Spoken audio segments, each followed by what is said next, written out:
Livro do Apocalipse. Quem escreveu o Apocalipse foi o apóstolo João, o apóstolo amado de Cristo. Esse é o 5º livro da sua autoria. Ele escreveu um dos evangelhos, escreveu as 3 epístolas e agora estudaremos o livro do Apocalipse, ou livro da Revelação. Esse livro, ele é maravilhoso, porque ele mostra a consumação de todas as coisas. O livro do Gênesis, ele mostra o início de tudo e o Apocalipse, o fim de tudo. No Gênesis, nós aprendemos a revelação inicial de Deus no plano de salvação. Conforme nós estudamos no capítulo 3, verso 15, a promessa de enviar Jesus para salvar a humanidade da condenação dos seus pecados. E aqui, no livro do Apocalipse, nós vamos ver como tudo isso vai terminar. Esse plano maravilhoso de salvação que foi sendo revelado, descortinado de uma maneira crescente, progressiva, ao longo do Antigo Testamento e vai se cumprir na pessoa de Jesus. Jesus, então, ele executa o plano de salvação e nós, então, estamos salvos da condenação do pecado. No tempo presente, estamos salvos do poder do pecado e, no futuro, seremos salvos para sempre da presença do pecado. Então, esse livro não é um livro de tragédias, é um livro de esperança, de consolo para aqueles que aguardam o retorno glorioso de Cristo. Ao estudarmos esse livro, vamos fazer um comentário simples, até porque esse livro exige um tempo maior de estudo e não é a nossa proposta aqui na Bíblia comentada.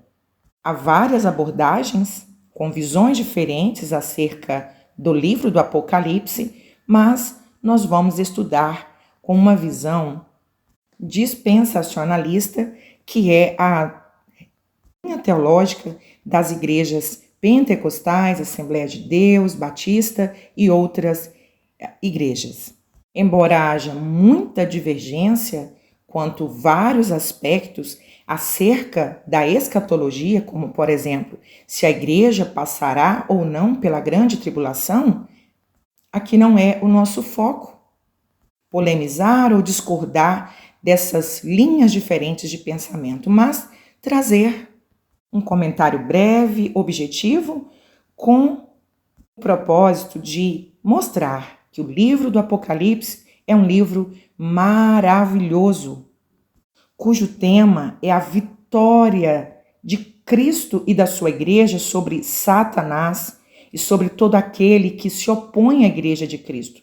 Então, a intenção do livro é mostrar para aquela igreja perseguida, não só para a igreja primitiva, mas para a igreja de Cristo em todas as eras e em todos os lugares do mundo, que haverá uma consumação de todas as coisas e que o diabo, o mundo, o anticristo, o falso profeta e todos os ímpios perecerão, mas a igreja triunfará. Cristo é sempre apresentado como um vencedor e conquistador. Cristo triunfa sobre a morte, sobre o inferno, sobre o dragão, a besta, o falso profeta, a Babilônia e os ímpios.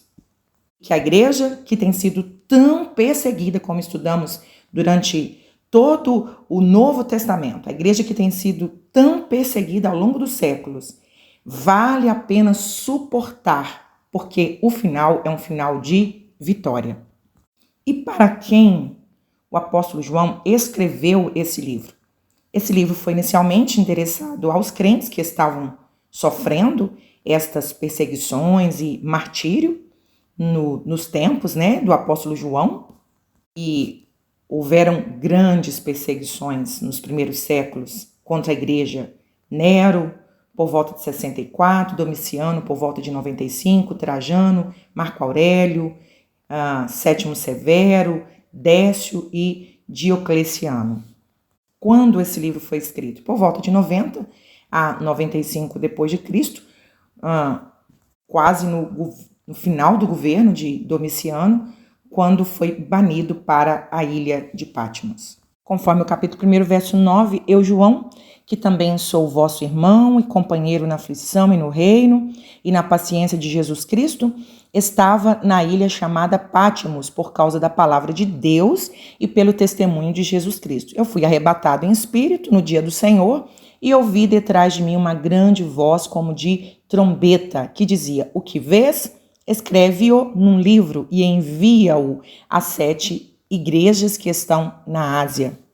Então, esse livro foi escrito para essas 7 igrejas e não só para elas, mas para nós, Igreja do Senhor, no mundo inteiro e em todos os tempos, para trazer algumas advertências, correções e também para encorajar esta igreja a não desistir diante das perseguições.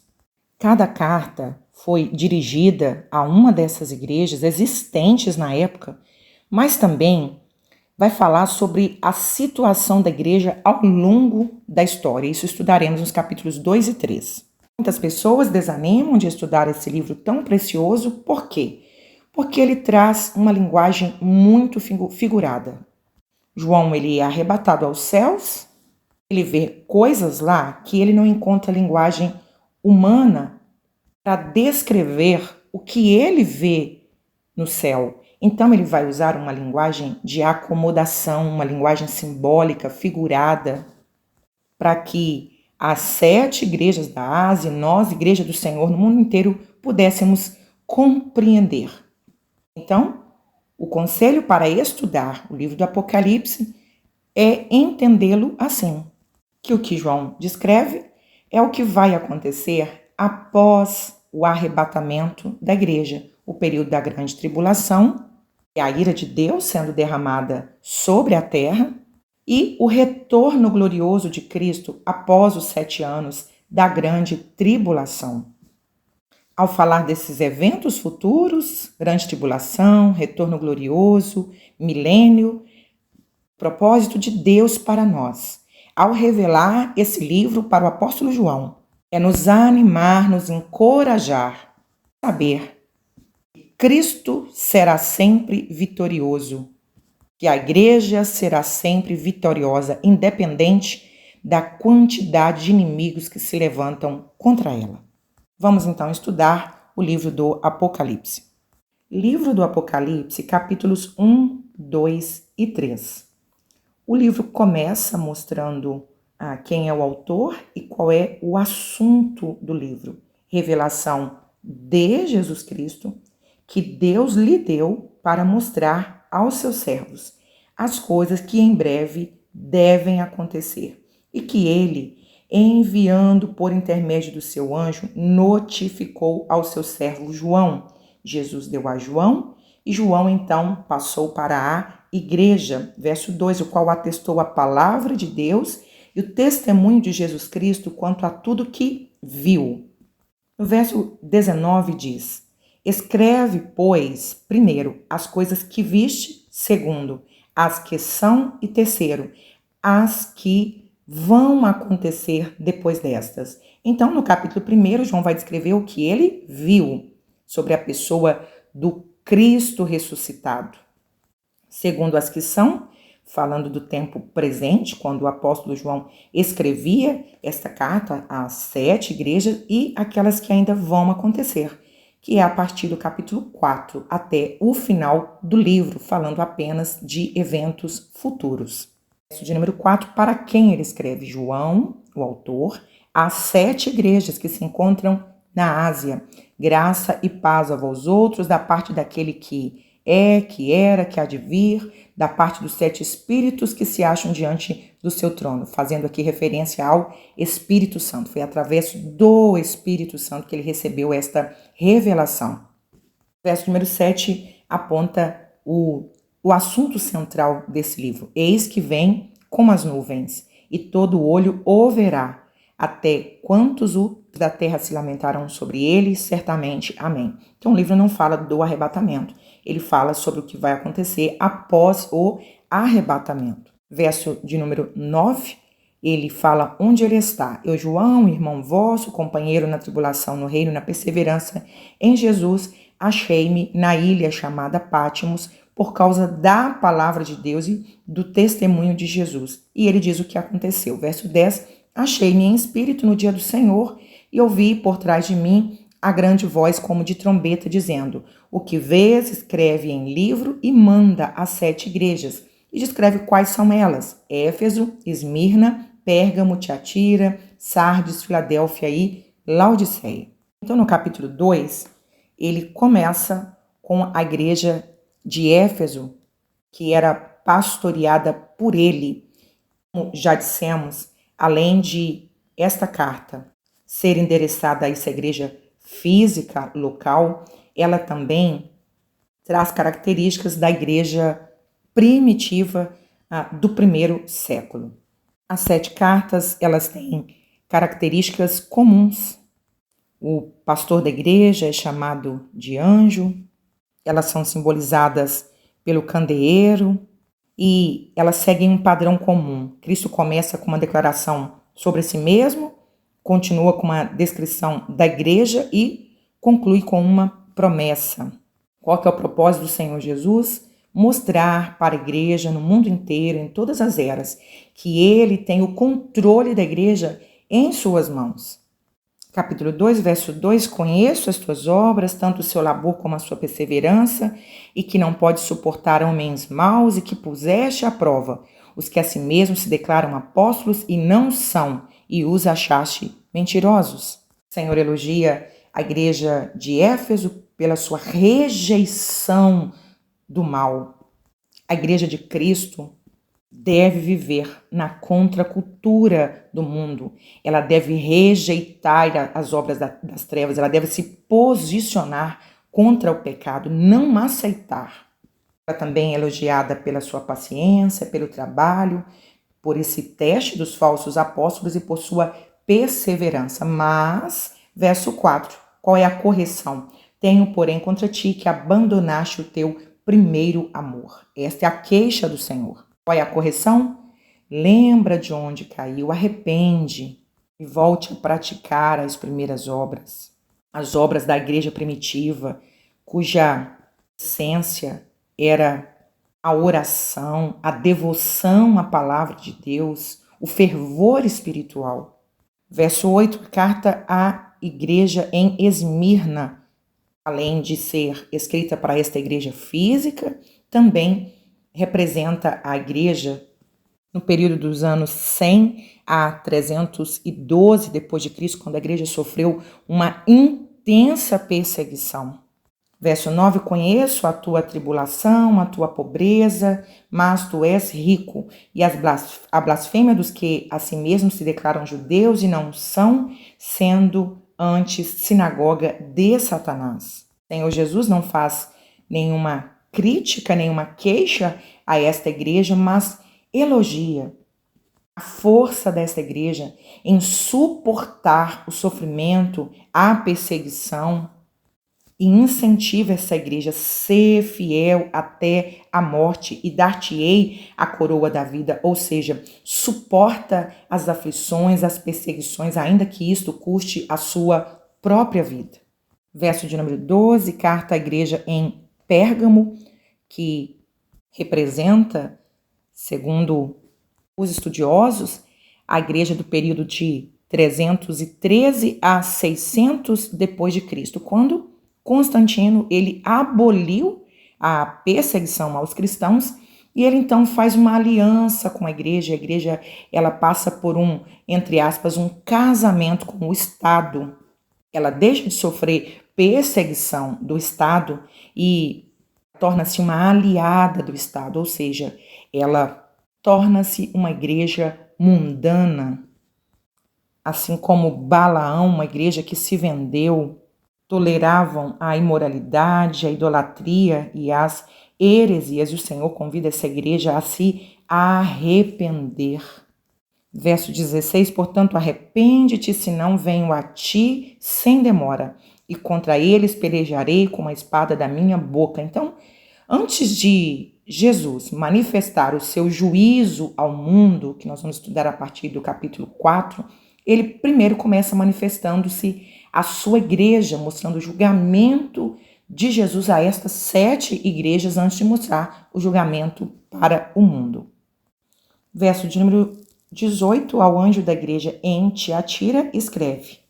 Verso 19, conheço as tuas obras, o teu amor, a tua fé, o teu serviço, a tua perseverança e as tuas últimas obras mais numerosas do que as primeiras. Verso 20, tenho, porém, contra ti. A igreja em Tiatira é uma igreja que estava trabalhando mais do que trabalhava no início da sua carreira. Mas muito trabalho sem vigilância também não agrada a Jesus. Estavam trabalhando, mas não estavam vigiando. Muita ação, muita atividade e pouco zelo doutrinário. A igreja havia aberto as portas para uma falsa profetisa que estava pervertendo a igreja, verso de número 20, e que não queria se arrepender. O Senhor chama essa igreja ao arrependimento e caso ela não se arrependa, o Senhor anuncia então que virá um juízo sobre ela. Esta carta bem representa a igreja profana, decaída espiritualmente, entre os anos 600 a 1517 depois de Cristo, vai culminar na Reforma Protestante. E no capítulo 3, verso 1, carta à igreja em Sardes. Verso 1, estas coisas diz aquele que tem os 7 Espíritos de Deus, as 7 estrelas, conheço as tuas obras, que tem nomes de que vives e estás morto. Sê vigilante e consolida o resto que estava para morrer, porque não tenho achado íntegras as tuas obras na presença de Deus. Uma igreja que tinha uma fama, mas não realidade. Ela tinha uma aparência de vida, mas ela estava morta e o restante estava como se fosse numa UTI, fracos para morrer. Aqui representa o período da igreja entre 1518 a 1750, fazendo referência ao remanescente, aqueles que escaparam desta frieza espiritual. E esta igreja estava para morrer, representada aqui nesse período entre o século XVI e XVIII, ela vai passar por um grande avivamento a partir de 1750, quando Deus levantou grandes homens de Deus, como Wesley e outros, e trouxeram um reavivamento espiritual sobre a igreja. Representa a próxima carta. Verso 7, ao anjo da igreja em Filadélfia, escreve. Estas coisas diz o santo, o verdadeiro, aquele que tem a chave de Davi, que abre e ninguém fecha, e fecha e ninguém abre. Conheço as tuas obras, eis que tenho posto diante de ti uma porta aberta, a qual ninguém pode fechar. Que tens pouca força, entretanto, guardaste a minha palavra e não negaste o meu nome. Então, essa 6ª carta foi escrita à igreja de Filadélfia, cujo nome significa amor fraternal. É a igreja avivada e missionária. Grandes missionários foram levantados por Deus nesse período, a partir de 1751 até o início do século XIX. Vale a pena estudar esse período histórico da igreja, desses grandes avivamentos, para entendermos qual é a igreja modelo, qual é a igreja desejável no meio dessas 7 igrejas. A igreja de Filadélfia representa esta igreja modelo, a igreja envolvida com uma obra missionária, a igreja que tem o fervor espiritual. Nesse período, nomes que nos inspiram, como John Wesley, Charles Finney, homens inflamados pelo Espírito Santo, ganharam muitas almas para Jesus e incendiaram nações. Como igreja modelo, verso 8, o Senhor coloca diante de nós uma porta aberta para a pregação do Evangelho. Verso 10, porque vale a pena guardar a palavra do Senhor, viver a essência do Evangelho, Porque guardaste a palavra da minha perseverança, também eu te guardarei da hora da provação que há de vir sobre o mundo inteiro para experimentar os que habitam na terra. Então, quando o mundo estiver aqui na terra, vivendo a grande tribulação, que é a ira de Deus sendo derramada sobre essa terra, a igreja verdadeira, noiva verdadeira de Cristo, estará no céu, guardada por Jesus. Então, a ordem de Cristo para esta igreja é: venham sem demora, verso 11, guarda o que você tem, para que ninguém tome a sua coroa, o seu galardão. E a 7ª carta, verso de número 14, ao anjo da igreja em Laodiceia, escreve: estas coisas diz o Amém, a testemunha fiel e verdadeira, o princípio da criação de Deus. Conheço as tuas obras, verso 15, que nem és frio nem quente. Quem dera fosses frio ou quente. Assim, porque és morno, não és quente nem frio, estou a ponto de vomitar-te da minha boca. É uma metáfora aqui sobre as águas que chegava. Hierápolis, situada perto de Laodiceia, não chegava fria, boa para beber, e nem chegava também quente para um bom banho, mas chegava morna. Ser consumida causava náuseas. O Senhor compara aquela igreja, uma igreja indiferente, que não se posiciona diante do mundo, uma igreja omissa e que ainda se gaba de uma posição espiritual diante de Deus. Leonardo Ravenhill, no seu livro Porque Tardo Pleno Avivamento, ele diz que pior que não ser espiritual é fingir ser espiritual. Então essa igreja, ela fingia uma espiritualidade. Engana as pessoas, mas não engana a Deus. O nome Laodiceia significa direitos do povo, direitos humanos. Então é a igreja morna do século presente. É a igreja que Cristo não é mais o centro, o homem tornou-se o centro, o foco, o objeto do prazer. Os cultos normalmente não é para Cristo. Louvores, ministração da palavra, são todos focados no ser humano e nas suas necessidades. Não prega contra o pecado, não fala sobre a santidade, porque a sua intenção é agradar o homem. Verso de número 20, Jesus havia sido expulso desta igreja e ele estava do lado de fora com sua graça, batendo na porta, convidando essa igreja a voltar-se para ele, se arrepender dos seus pecados. Mesmo assim, o Senhor ainda faz promessas para aqueles que se arrependerem, que se voltarem para ele. Verso 20, eis que estou à porta e bato, se alguém ouvir a minha voz e abrir a porta, entrarei em sua casa, cearei com ele, ele comigo. Ao vencedor, dar-lhe-ei a sentar-se comigo no meu trono, assim como também eu venci e me assentei com meu Pai no seu trono. Oh, graça maravilhosa de Jesus! Mesmo diante de uma igreja tão inerte, tão fria, tão omissa, tão indiferente, Jesus convida ao arrependimento e ainda faz promessa. Porque hoje Jesus, ele é o advogado fiel. Mas, a partir do capítulo 4, entenderemos que de advogado ele virá como juiz. Então, hoje é o tempo oportuno de se arrepender e de se voltar para Jesus. Apocalipse, capítulos 4 e 5. Depois que o apóstolo João escreveu para 7 igrejas da Ásia, ele agora passa a escrever acerca de uma outra parte da revelação. Os capítulos 4 e 5, eles mostram a glória de Deus. Ele tem uma visão do trono de Deus, falando aqui do controle de Deus sobre a história e sobre o universo. O governo teocêntrico de Deus, a sua soberania acima dos reinos, acima dos tronos, acima dos impérios. Então, ele passa a descrever a glória do Pai e a glória do Cristo glorificado.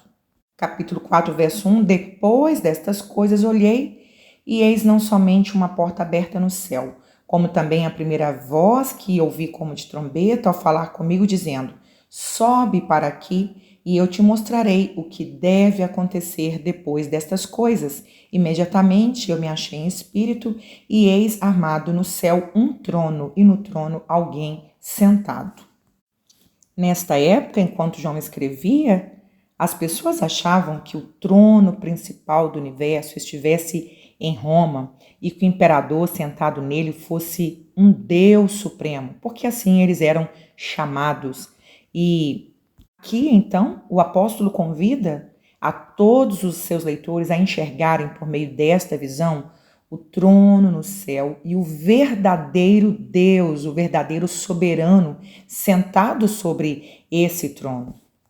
Verso de número 3, e esse que se acha sentado é semelhante no aspecto à pedra de jaspe de sardônio, ao redor do trono há um arco-íris, semelhante no aspecto à esmeralda. João jamais acharia palavras adequadas para descrever com perfeição a aparência de Deus. Ninguém jamais viu a Deus como ele é. A maior revelação de Deus à humanidade é Jesus.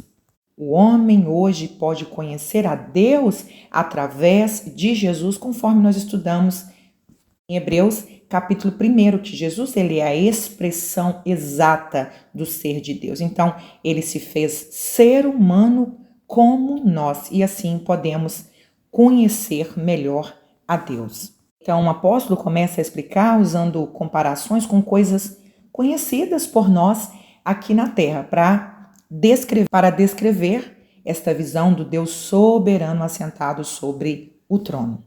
Verso 4, ao redor do trono, ele vê 24 tronos, assentado neles 24 anciãos, vestidos de branco, em cujas cabeças estão coroa de ouro, representando aqui a igreja, os vencedores que reinarão com o Cordeiro de Deus.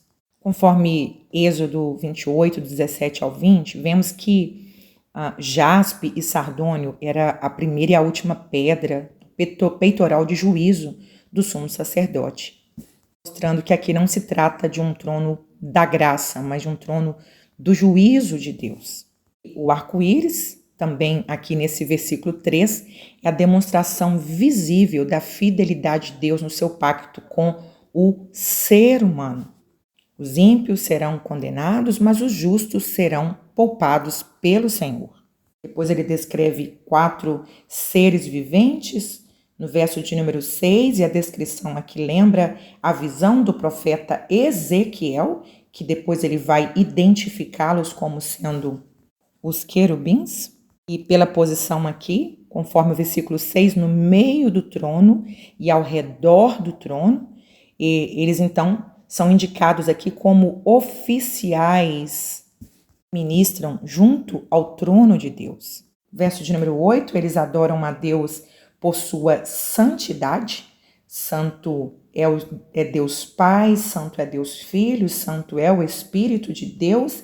Ele adora ao Senhor por sua onipotência, todo-poderoso, e também adoram ao Senhor por sua eternidade. Concluindo o capítulo de número 4, João é chamado ao céu para ver o trono e o entronizado. O trono de Deus está no centro do universo e tudo acontece a partir do trono de Deus, do governo absoluto, soberano de Deus. Tudo está ao redor do trono. Graça e juízo emanam desse trono e todo louvor e glória são dirigidos àquele que está assentado no trono. No capítulo de número 5, João descreve a visão do livro selado com 7 selos. Selo na Bíblia fala de posse, garantia, proteção, segurança, certeza, autenticação. E a expressão 7 selos fala da certeza plena de que todo o conteúdo do livro, do rolo, terá o seu fiel cumprimento. Então, este é o rolo ou livro do juízo das nações. E em se tratando de um rolo como uma escritura, um documento, O rolo ele era feito em 2 vias, uma aberta e a outra selada, a outra lacrada. Esse lacre era feito com cera e a cópia selada ficava com o dono, como proprietário, para identificá-lo como sendo o comprador desta propriedade declarado na cópia que estava aberta. Em caso de dúvida ou questão, o verdadeiro proprietário, ele tinha essa cópia selada e somente ele tinha autoridade para abrir esse rolo e retirar os seus selos, porque ele era o legítimo proprietário. Versículo 1, o rolo está na mão daquele que estava assentado no trono, desse soberano do universo. Então, o rolo, a história da humanidade está nas mãos de Deus, tanto de uma humanidade no sentido coletivo como no individual. Salmo 139, o salmista diz que Deus, uma história escrita para ele, quando ele ainda estava no ventre da sua mãe. Então, aquele que está sentado no trono, ele está acima de todos os poderes da terra e ele tem a história em suas mãos, ele tem o controle de tudo em suas mãos. Quem determina o curso da história não são os historiadores, não são os reis, não são os políticos. A história começa e termina segundo a vontade soberana de Deus. Esta humanidade separada de Deus por causa do pecado precisava de uma solução, mas não havia ninguém no céu, nem na terra e nem debaixo da terra que pudesse desatar esses selos. Somente um poderia fazer isso, aquele que com seu sangue, verso de número 9, comprou para Deus todas as tribos, línguas, povos e nações. Verso de número 5, João chorava porque não tinha ninguém que podia abrir o livro. Verso 4, verso 5, todavia um dos anciãos me disse, não chores, eis que o leão da tribo de Judá, a raiz de Davi, venceu para abrir o livro e os seus 7 selos. Ele agora tem propriedade, autoridade para resolver o problema da humanidade. Ele era o único que podia fazer isso. Ele agora é visto como o leão da tribo de Judá, aqui falando de um título messiânico, raiz de Davi, porém, antes ele era o cordeiro, verso 6, para comprar a humanidade, para nos resgatar dos nossos pecados, ele se fez cordeiro. Então eu vi no meio do trono um dos 4 seres viventes e entre os anciãos de pé um cordeiro, como tendo sido morto. Verso 7, veio, pois, e tomou o livro da mão direita daquele que estava assentado no trono. Jesus executou o plano de salvação. E agora ele é adorado pelos 24 anciãos. Entoava um novo cântico dizendo, digno és, somente ele, um único, de tomar o livro, de abrir os selos, porque foste morto e com teu sangue compraste para Deus os que procedem de toda tribo, língua, povo e nação. E agora o problema está resolvido, nós temos de novo acesso a Deus. Verso 10, e para o nosso Deus os constituíste reino e sacerdotes e reinarão sobre a terra. Verso 12, que não é o cordeiro que foi morto de receber poder, riqueza, sabedoria, força, honra, glória e louvor.